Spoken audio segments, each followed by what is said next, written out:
Good morning, everybody, and apologies if any of you out there have been waiting for this broadcast, and I'm going to apologise to my lovely, somebody I call my rock and roll vicar, Catherine Flemley, over here in Watchet, who is one of my fellow trustees. Well, in fact, she's the chair of the Quantock Foodbank, and we're here today just to talk about, I'm afraid because we've actually had some huge technical hitches this morning, I don't think it's appropriate to go into the massive background. And unfortunately, Marlene Mason, who does a remarkable job at the food bank, isn't able to join us because of the high volume of referrals. I don't know whether you want to just immediately tell us just about what's been happening over the last particularly couple of weeks and half term. And now, of course, we've got the new lockdown. So do you want to come in straight away, Catherine, and just tell us about what's been happening? Absolutely. Hello, everybody. Yes, it's my delight to be the chair, but I only have 2 legs, not 4. The chair of the food bank in Watchet, which covers a huge area, goes right up to Kill. And I don't know whether you're going to see where all the drop-off boxes are, but there are so many places where you can donate food. And there's also information about sending checks to me. But anyway, yes, we sort of got through the last lockdown and that was very busy. And then it all began to tail off. And so things got quite quiet and Marlene was able just to work 4 days instead of 5. And then, of course, half term came, and immediately we had families ringing up and ringing up Izzy and lots of other people just saying, what are we going to do? And so the parcel number went up hugely. And Marlene was sending out, well, just to let you know, 164 parcels just in 1 week. So that just tells you, and a parcel is made up of 3 bags. So that just tells you how desperate people are at the moment in this area, which has a significant amount of deprivation. It's in the top 10%, Watchet and Williton, in the whole country. So you can see we do have a real impact into our area. So that is continuing, and as Izzy said, Marlene is working her socks off and everything else that you can imagine, but it's okay because she's the daughter. And she is really working really hard with Daphne, her second in command, and the volunteers that are coming in and just working the whole morning, packing, cleaning, dating, making sure that all the food that goes out is just in pristine condition, because everybody has a right to good quality food.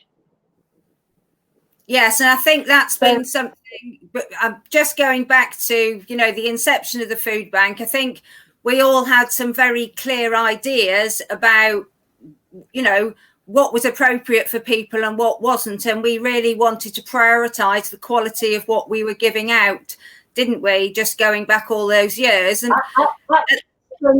absolutely. I mean, you can tell I got a little bit of plastic in my neck, and this is a dog not attached to a chain. And so the philosophy of the food bank is very much based on what you do for Jesus, you do for everybody. Everybody is worth so much. There is this thought, oh, well, it's just a little bit out of date. They can have that, or the stock full. I've only taken 1 tea bag out of this pack, so they can have that.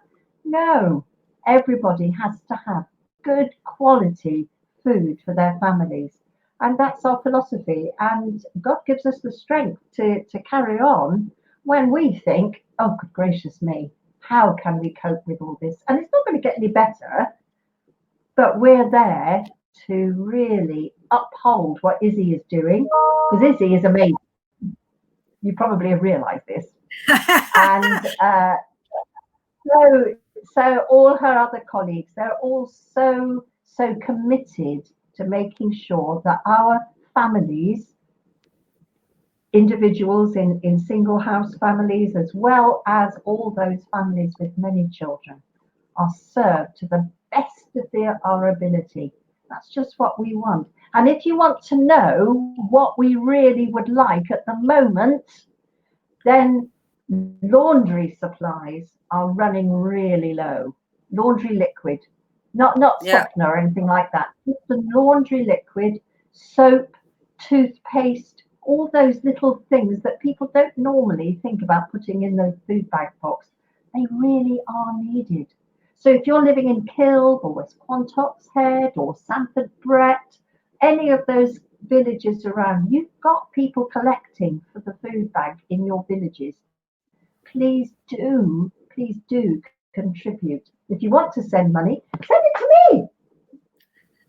And Izzy has my address, and I promise I will pass it on.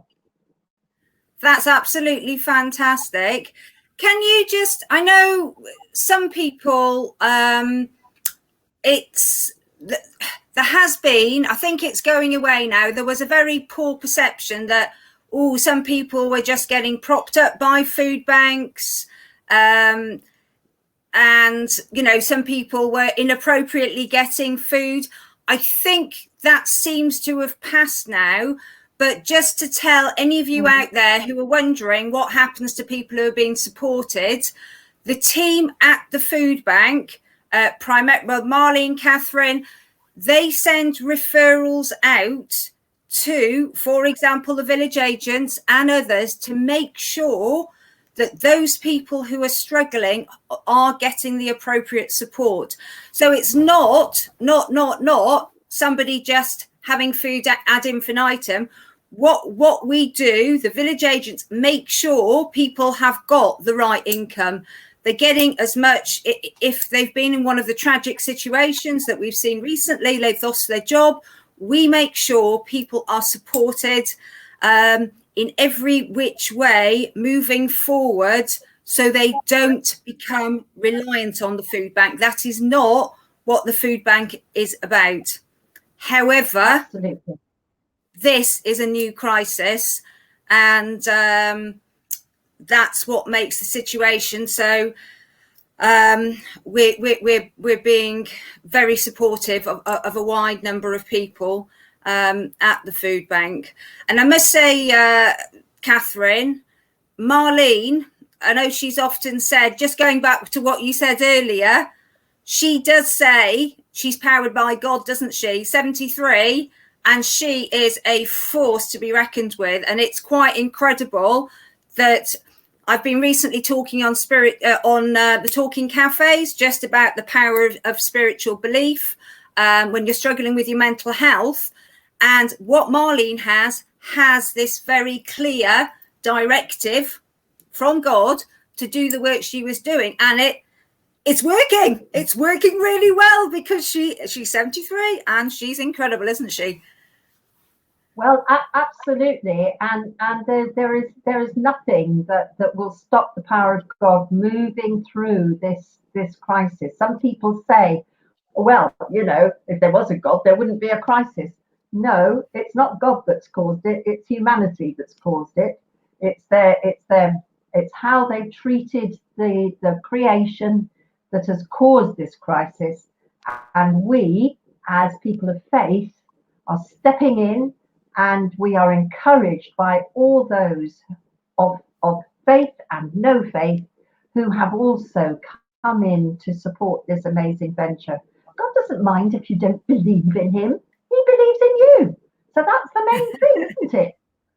And so we move on from there. And Izzy's so right that whereas in some food banks, clients come to the food bank to pick up parcels, that's not the case.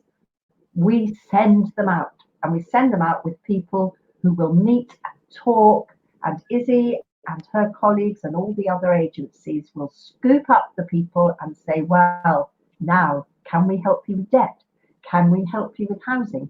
Can we help you with applying for your benefits? And so this isn't just food for the body, it's food for the mind and it's food for the soul. So that's where I'm standing, or sitting actually at the moment. And Catherine, because we've only got another 5 minutes, because I know unfortunately we came on rather late and you have a commitment in Willerton. Well, my commitment is picking up food from the council offices, picking up food from the co-op and taking it over to the food bank before it shuts at 12:30. Aha, okay, that's fantastic. So if any of you are out there, please look at the information that my colleague Hannah Burbage is broadcasting now about where all those locations are. And Catherine, you've got a way, you've put the way of making a financial donation, so we're able to buy exactly what is needed.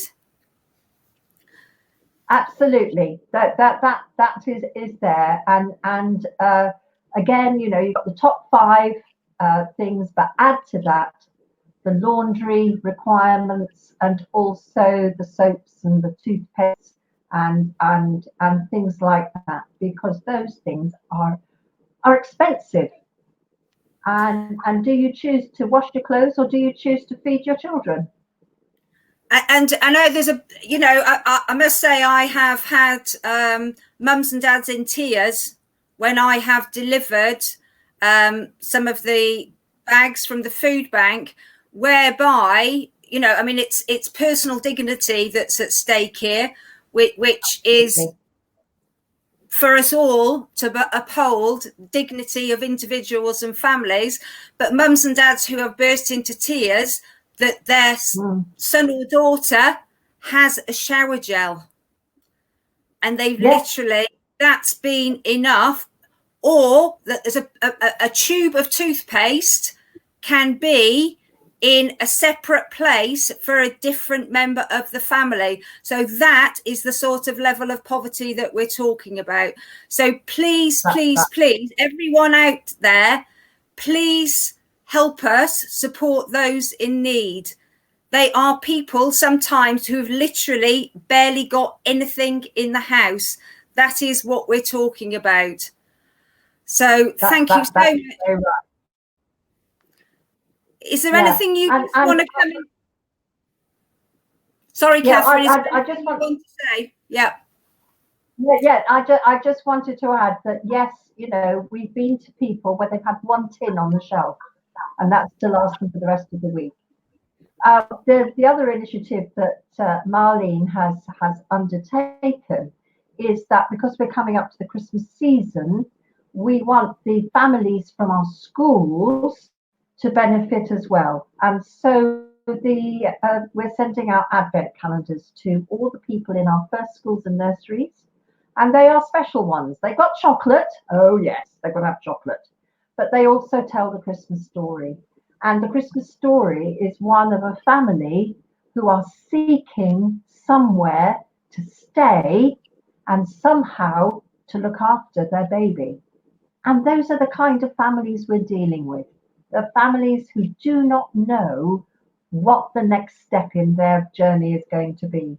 And so Christmas is really relevant to our families this year. And we just pray that that will be a blessing to our children in schools.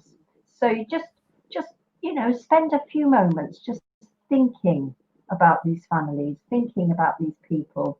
And if you can, just pray, God, enter into our lives and help us to help them. That's what we do. Thank you, Catherine. I'm going to let you go now to pick up those vital supplies for the food bank. Thank you so much for coming. Michelle is leaving. And anyway, well, thank you so much, Izzy, for setting this up. It's been a huge privilege, and you never know, you might have to put up with me again another time. But we'll see. Thank you. All right. Bye. So, how do I get out of here? Do I just go through the door? I am going to click a little red button which says end broadcast. Okay.